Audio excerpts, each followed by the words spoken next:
Hey Algebra 1, I thought I'd hop on and give you guys a video since quite a few of you are wanting it. So here is assignment number 2, quarantine day number 2. I hope it's going okay. If you're bored, just hit me up. I can give you more homework.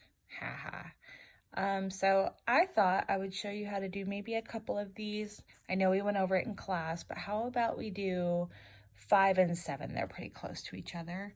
So we want the square root of 54, and we don't want to use a calculator because we want the exact value.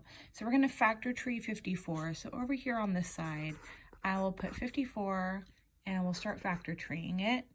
54, there's a couple different ways to do it, but if you just want to go, well, that's even, that must mean 2 will go into it, then you're right.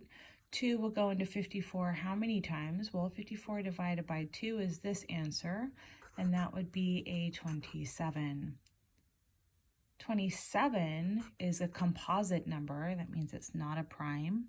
So this number will be 9 times 3, and 9, of course, we know is 3 times 3. So it looks like I have a 2, 3, 3, and 3. So I'm going to take those prime numbers and I'm going to come back underneath the problem and I will put the square root sign with my 2 times 3 times 3 times 3. So remember, this is a square root, so we are looking for pairs. I do have a pair of 3's. That means the 3 will come out of the square root, and everything else left inside does not have a pair, so I'm just going to go ahead and combine 2 and 3 with the multiplication operation. 2 times 3 is 6. That is the exact answer. It works very similarly when you have variables underneath the square root. So over here on the side, I'll take 24, just the coefficient, and I'll start breaking that down. Lots of ways to do it. One way is 8 times 3. If you thought of 6 times 4, awesome. If you thought of 12 times 2, that's great as well. It doesn't matter how you break it down. We're going to hit the primes, so we should have the same answer at the end.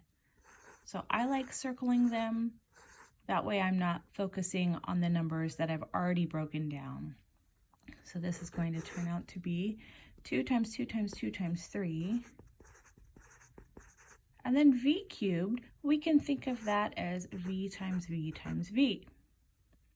So now that I have it all broken down, I'm going to go back and circle my pairs.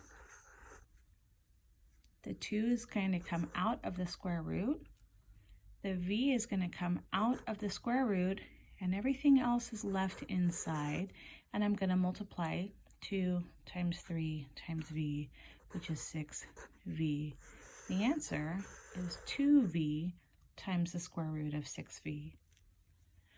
All right, so 2 down, 10 to go for the day. I hope that's helpful. I won't say like and subscribe, but I'm not saying you won't get extra credit either.